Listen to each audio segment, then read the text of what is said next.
நேயர்களுக்கு வணக்கம். இன்னைக்கு திரை விமர்சனம்ல நம்ம அடுத்து பார்க்க போற படம் தெலுங்கு நடிகரான சத்யதேவ், நம்மளுடைய சத்யராஜ் சார், பிரியா பவானி சங்கர் இவங்களுடைய நடிப்பில் தெலுங்கு அண்ட் தமிழில் வெளியாகி இருக்கிற ஜீப்ரா இந்த படத்தை பார்க்க போகிறோம். ஜீப்ரா படத்தில் வந்து அந்த சத்யதேவ் யார் அப்படிங்கிறது பெரிய இருக்கும். ஆனால் தெலுங்குல ஒரு நல்ல நடிகர், வளர்ந்து வரும் நடிகர். அவருடைய லுக் வைஸுமே கொஞ்சம் நல்லாவே இருக்கும். யதார்த்தமாக பக்கத்து வீட்டு பையன் மாதிரி தான் இருப்பார்.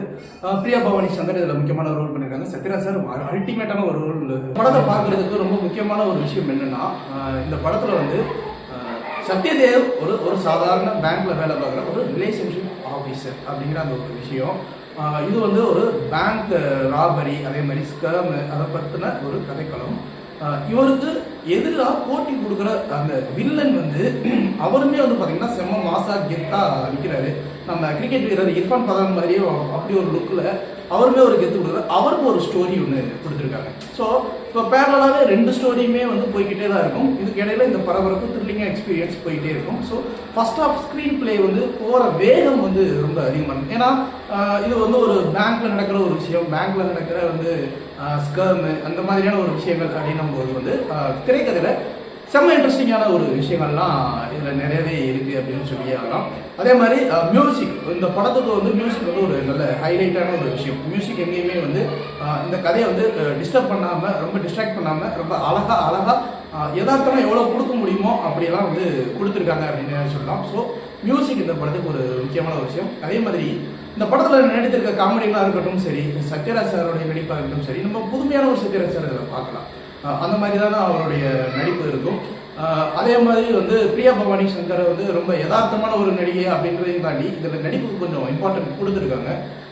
இந்த மாதிரி நிறைய விஷயங்கள் வந்து நல்லா இருக்குது. அதே மாதிரி சுரேஷ் மேனன் ஒரு முக்கியமான ஒரு ரோல் பண்ணியிருக்காரு. சுரேஷ் மேனனுடைய லுக்கு பார்த்தீங்கன்னா ஒரு டைமென்ஷனலான ஒரு லுக் இருக்கும். ஸோ அந்த லுக்கு இந்த படத்தில் அவ்வளோ அழகாக சூப்பராக மேட்சிங் ஆகிருக்கு.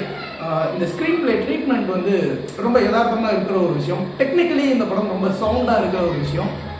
கதைக்களம் வந்து அடுத்து நகர்ற ஒரு விஷயம். இது ஸ்கேம் எல்லாத்தையும் தாண்டி இதுக்குள்ளே சொல்கிற விஷயங்கள்லாம் எவ்வளோ புதுசாக இருக்குது அப்படிங்கிற ஒரு இன்ட்ரெஸ்ட்டை கொடுக்கறதுனால இந்த படத்தில் இவ்வளோ விஷயங்கள் இருக்குது அப்படிங்கிற அந்த ஒரே காரணம் இந்த படத்தை வந்து நம்ம பார்க்கலாம். இந்த படத்தை ஏன் பார்க்கக்கூடாது அப்படிங்கிறதுக்கு கொஞ்ச நாளைக்கு முன்னாடி தான் லக்கி பாஸ்கர் அப்படிங்கிற ஒரு படம் தெலுங்குலேயும் நல்லா ஹிட் அடிச்சு, அதுவும் பேங்க் ராபரி அந்த ஒரு விஷயம் தான்.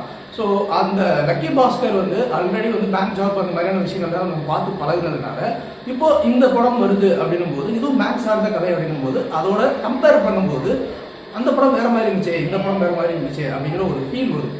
ரெண்டாவது வந்து இந்த படத்தோடைய ஃபர்ஸ்ட் ஹாஃப் போகிற ஸ்க்ரீன் பிளேயோட வேகம் செகண்ட் ஹாஃப் வந்து ரொம்ப டல் அடிக்கும், வேகம் குறையும். இந்த படம் வந்து அடுத்த பார்ட்டுக்கு போகிற லீடிங் கொடுத்துருப்பாங்க. அந்த வேகம் வந்து இதில் ரொம்ப தடைப்பட்டு போனது ஒரு மைனஸாக இருக்குது. ஸோ அந்த ஒரு மைனஸை இவங்க சரி பண்ணியிருந்துருக்கலாம்.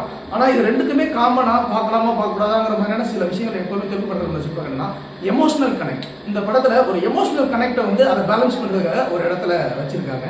ஸோ எமோஷனல் கனெக்ட் அப்படிங்கிற அந்த ஒரு விஷயத்துக்காக இதை எல்லாத்தையும் மன்னிச்சு விட்டுருலாம்ப்பா அப்படிங்கிற மாதிரியான ஒரு விஷயம் அந்த இடத்துல நடக்குது.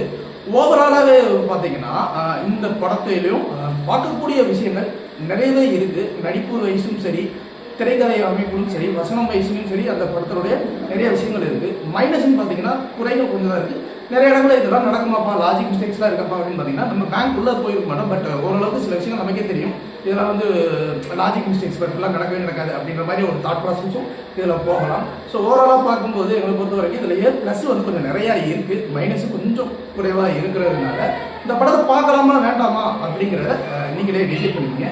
எங்களுடைய இந்த ரிவ்யூ உங்களுக்கு பிடிச்சிருந்துச்சுன்னா லைக் பண்ணுங்கள், ஷேர் பண்ணுங்கள். எங்களுடைய கருத்துக்கள் ஏதாவது முரண்பாடு இருந்துச்சுன்னா கீழே கமெண்ட் பாக்ஸில் கமெண்ட் போடுங்க. நன்றி.